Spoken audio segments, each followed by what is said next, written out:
madaxweyne goboleedyada waa la og yahay kii president waxaa ah madaxweyne Siciid Cabdullaahi Deni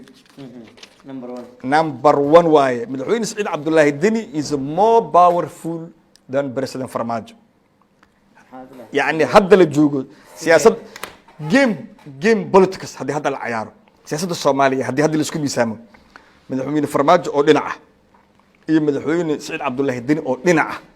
siyaasadda Soomaaliya waxa miisaan badan madaxweyne Siciid Cabdullaahi Deni sax waaye madaxweyne federaalka Farmaajo ah here's waxay sabab u tahay marka hore madaxweyne Siciid Cabdullaahi Deni wuxuu dalka Soomaaliya maamulaa qayb aad u ballaaran ayaa waxa ka jira domestic order iyo governing body maamul duulo ilaa heeraha ka jira waxaa madaxweyne Siciid Cabdullaahi Deni strategically ku xiran Jubbaland inkastoo Jubbaland ay geographically ay kala dursan yihiin haddana strategically waa isku xiran yihiin sababtoo siyaasadda ahaanba waa isku xiran yihiin marka haddii la waayo Puntland la waayo Jubbaland straight away waad weynaysaa marka haddii aad Jubbaland iyo Puntland maamul goboleed ay ka maqan yihiin wuxuu noqonaa madaxweynihii Hirshabeelle iyo madaxweynihii Galmudug iyo madaxweynihii Southwest oo awalba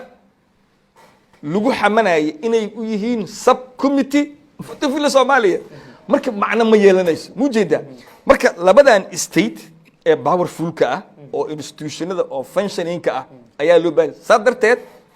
ninka la rabo inuu madaxweyne Farmaajo oo qanciyo oo la macaamilo si siyaasadda Soomaaliya hore ugu socoto waa madaxweyne Siciid Cabdullaahi Deni wa haddii marka madaxweyne Farmaajo oo aqbalo reality oo la tacaamulo madaxweyne Siciid Cabdullaahi Deni hadduu la tacaamulo oo dooniyo xisaabta gameka adaa ku fadhiyee ila qaad oo la qaado kadib waxaa suurtagelaysa Axmed Madoobana waa join gareyna kadibna intaan kale hawsha xisaabta waa qabanaya haddii marka uu iska indhatiro oo waxaa muuqata madaxweyne Farmaajo siyaasadda Soomaaliya waxay ku shaqeysaa aan intana ku qoran tahay inay noqoto compromise wax isu ogolaasho laakiin sida muuqata madaxweyne Farmaajo siyaasadda in wax la isku ogolaado wuxuu u yaqaanaa in la isbaado camal sadarteed hadduu qof la fadhiisto inuu waxna ogolaado waxna qaato wuxuu u arkaa in la baadayo marka hadduu u arko madaxweyne Siciid Cabdullaahi Deni inuu hadduu la heshiiyo inuu baadayo hadduu u arko oo uu dhaho Siciid iska dhici waqtiga ka dhamaha Siciid 5 sano cusub oo haystaa malaha 1 sano ka baxay 4 sano kale oo haystaa siyaasadda asaa uga soo haray marka just a moment si marka madaxweyne Farmaajo marka jida u baxayna marka waxaan siinaynaa way out waxaan siinaynaa madaxweyne Farmaajo waxaa la rabaa inuu la heshiiyo walaalkiis madaxweyne Siciid Cabdullaahi Deni oo dhageysto waxa uu rabo iyo sida uu rabo inuu u shaqeeyo hal kaleeto iyo wada kale oo u furay madaxweyne Farmaajo ma jirto haddii uu taas ku guul dareystana gameku waa la gadoomay markaas markaas Farmaajo marka laba mid oo noqonaa marka in iyadoo saan la isu jiidanayo waqtigu ka dhamaado oo la gaaro 8 February 2021 oo uu noqdo madaxweynihii hore ee Soomaaliya sida Xasan Sheekh iyo Sheekh Shariif iyo Cabdiqaasim inuu baxo oo noqdo oo shacbi noqdo iyo inuu la heshiiyo madaxweyne Siciid Cabdullaahi Deni ama in impeachment lagu sameeyo oo meesha laga qaadabo waa gartay si fiican ku faham haddii madaxdii dowlad goboleedyada iyo madaxda federaalka isla fariistaan oo miiska la wada fariiso waa in la wada hadlo Soomaa haddaan ka waran ku kala baxno cod iyo kala aragti duunaan iyo kala tira badnaan macna male maxaa diiday inaan cod lagu kala baxo oo ninkan uu kansado 3 maamul goboleed iyo dowladda federaalka 2 maamul goboleed waa laga cod badiyay kan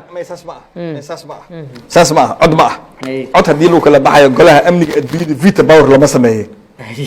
adduunyada waxaa la fiiriyaa political halkan iyo halkaas isku mid ma maya political weight ka la fiiriyaa political weight culayska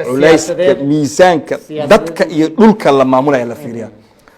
gaalkacyo laga bilaabo ilaa Boosaaso 750 kilomitir waa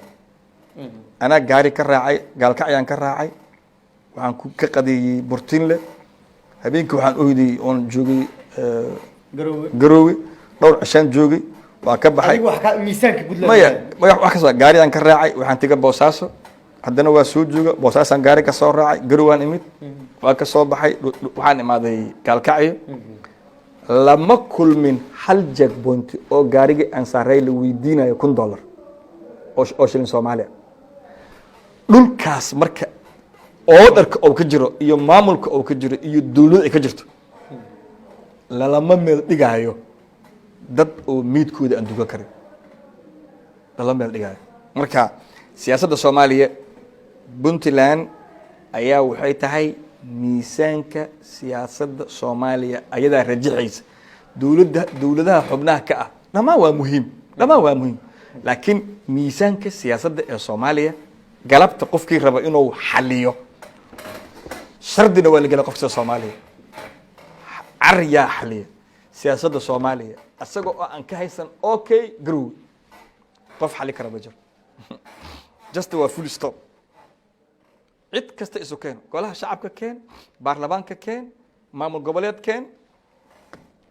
garow ma ku ogashay mas kuma ogol ma kula shaqeynay mas kula ma shaqeynayso haddii kula shaqeynayso go ahead haddiina kula shaqeynayn full stop waxaa leeyahay Saciid Deni iyo Axmed Madoobe suuragal waxaa inaysan imaan Dhuusamareeb maxay qoonsadeen inay shirka u tagi laayeen islee horta aniga waxaan jeclaan lahaa inay yimaadeen waana rajaynaa inay yimaadeen laakiin hadday dhahaan ma tegaynan waa legitimacy Soomaaliga yaa aniga waxaan jecelahay inay yimaadeen waana rajaynaa inay yimaadeen laakiin haddana hadday dhahaan ma imaanayno waa ku saacayeen sabab madaxweynuhu dhul shirka Dhuusamareeb waxa ka soo baxaya shaba hore u sheegay marka haddii yani gabar Soomaaliyeed haddii loo tago oo wiil dhaho waxaan rabaa inaan galabta ku maarsado maqrib kadibna waa ku fura ma ka yeeli kama yeelayso already madaxweynihii waa sheegay hadduu Dhuusamareeb tago inuusan go'aan siyaasadeed soo gaarin shalay ayuu wuxuu u sheegay shacbiga Soomaaliyeed marka actually in Dhuusamareeb la aadaba no point wax macnaa maba lahaba just useless laakiin waxay tahay marka maxaa u rabtaa inay tagaan hadda wax la soo gaaray that's what I'm saying laakiin waxay ahayd macnaa waa ku sheegay waxaan ku dhahay madaxweyne Farmaajo siyaasadda Soomaaliya wuxuu u bedelay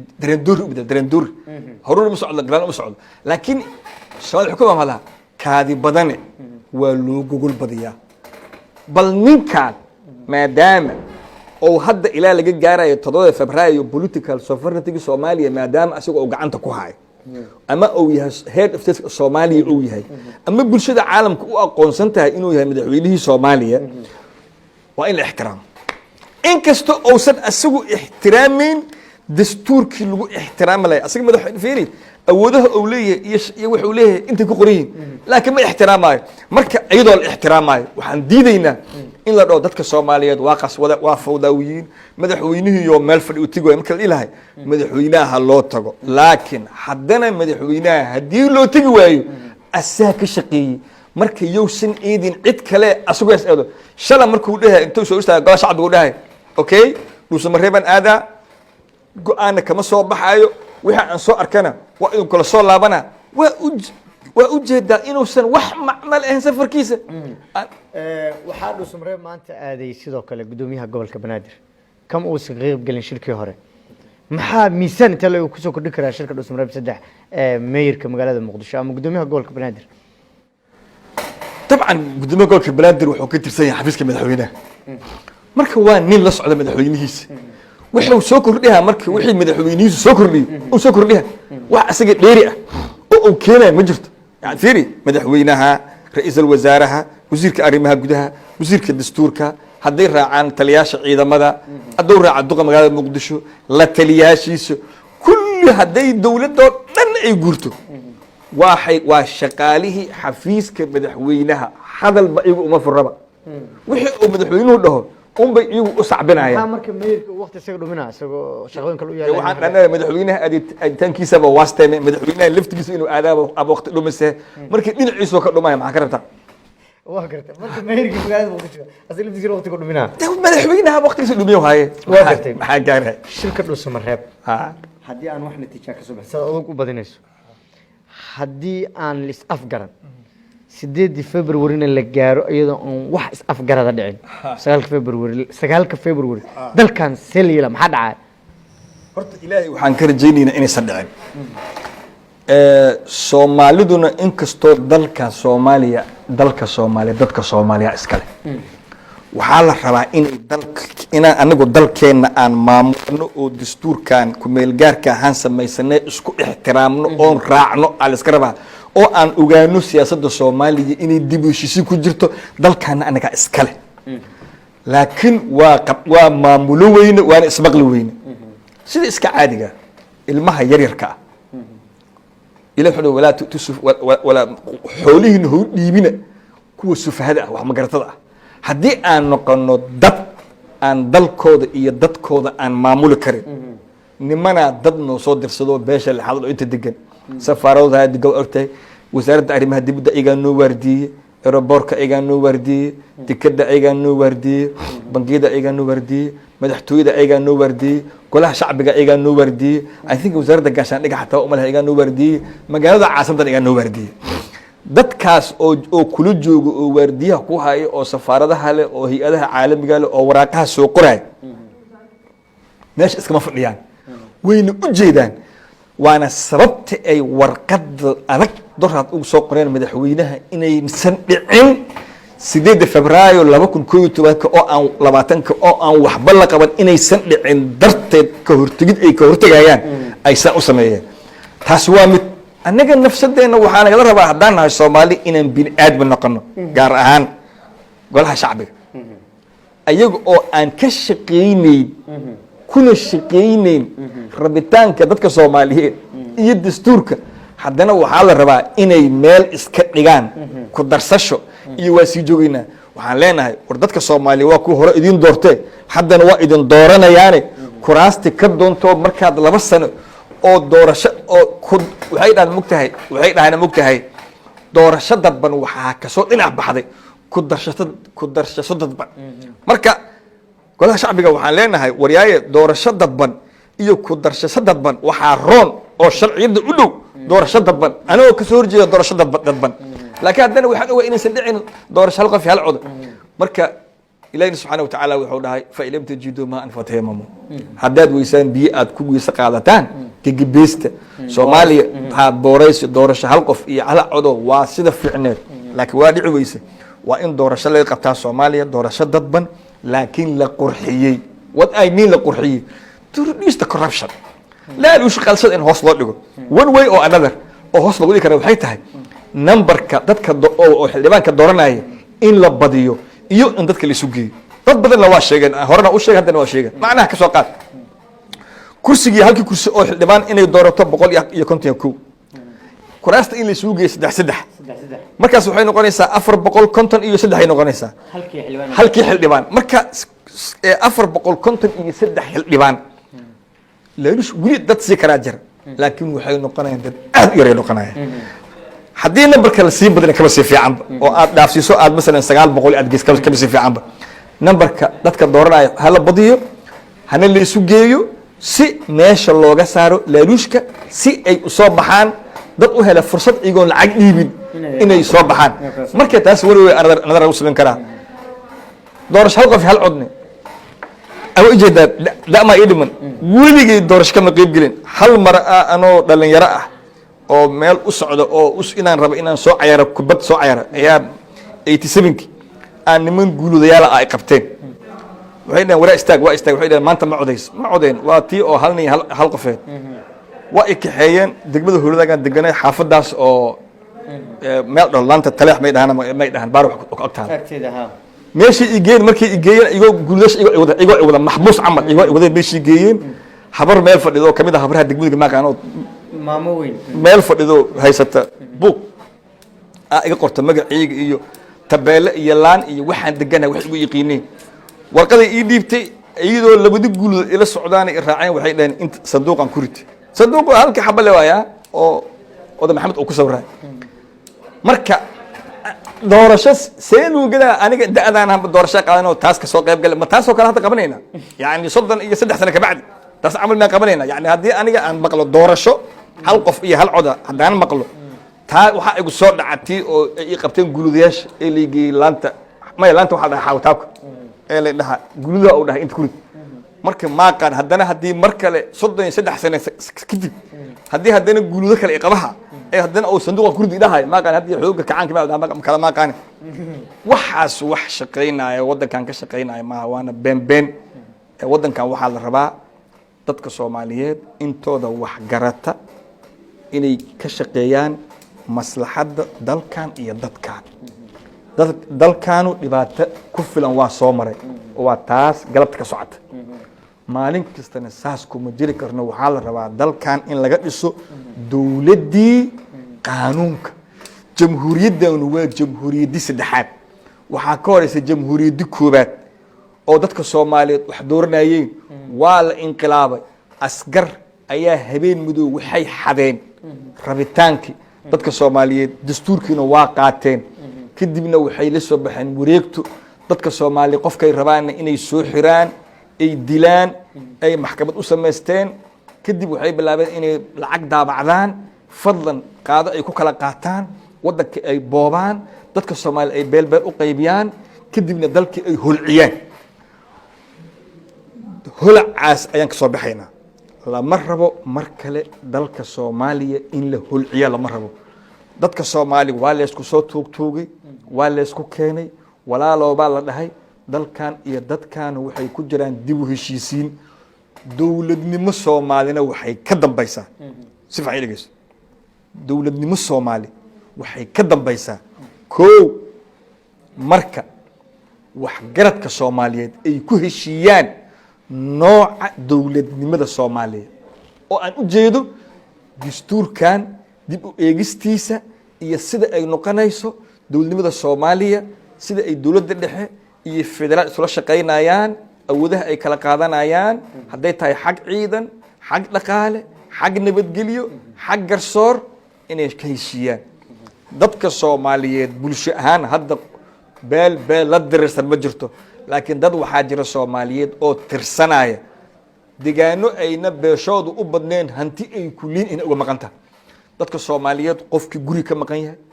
qofkii garaash ka maqan yahay qofkii beer ka maqan tahay qofkii goof ka maqan yahay wax alla wax muuqda oo private property ah oo qof Soomaaliyeed leeyahay waa in laga qaadaa yani qof kasta laga qaadaa oo qofkii Soomaaliyeed farta laga saaraa taas waa heshiis dadweynaha dhaha political agreement dadka Soomaaliyeed numberka labaad waa in hubka laga qaado dad hubaysan looma sameeyo dawlad numberka saddexaad dadka Soomaaliyeed waa in la tiriyo dad aan tirsanayn oo tiradooda la aqoon oo meeshay u joogaan aan la aqoon looma ka sameyn karo national planning haday tahay dhisme haday tahay caafimaad haday tahay waxbarasho haday tahay shaqo abuur iyo adeeg bulsho looma sameyn karo numberka afraad dadka Soomaaliyeed waa in loo markay sameystaan la tiriyo waa inay furtaan political parties xisbiyo siyaasadeed oo dalkooda dhan ka furan oo meel kasta jooga oo dhulkiyo nabad ah markaas dalka Soomaaliya laga qaban qaabiyo free and fair election doorasho xur iyo xalaal ah laga qabto baarlamaanka ku soo baxa ayaa wuxuu dhisayaa accountable and transparency government dawlad accountable ah oo dala xisaabtami karo oo shaqaday qabanayso loo jeedo inta ka horeysa oo wili aanan dastuurka aan ka heshiin oo wili aan hubaysanahay oo wili aan tirsaneen oo wili xisbiyo aysan jirin oo aan la qaban karin doorasho xur iyo xalaal aan la qaban karin Soomaaliya waxay ku jirtaa dib u heshiisiin waxaa la yiri inta la guuraa mataaka la guuraa masa tabar waxaa laga yaabaa dadka qaarkood inay sataa ka guuri karin tabaraa la guuraa dadka Soomaaliyeed sidii la isugu keeni karo waa in la isugu keeno oo caqligu shaqeeyo madaxweynaha iyo golaha shacbiguna waa inay masaajidka ciyaarta ka dhaafaan oo ay mas'uuliyadda lagu aaminay si sax u qabtaan golaha shacbigu waxay golaha shacbi ku yihiin heshiiskan dadweyne waa inay ilaaliyaan madaxweynuhu wuxuu madaxweyne ku yahay heshiiskan dadweyne waa inuu ilaaliyo haday ilaali waayaan ninna kamana aaba fiicna kamana hooyo fiicna waxay noqonaysaa nin yahow kuma aqoonsani xildhibaan kuma aqoonsani madaxweyne kuma aqoonsani iyo in la isdilana lama rabo saas darteed dib u heshiisiin wax wada lahaansho wada hadal walaalow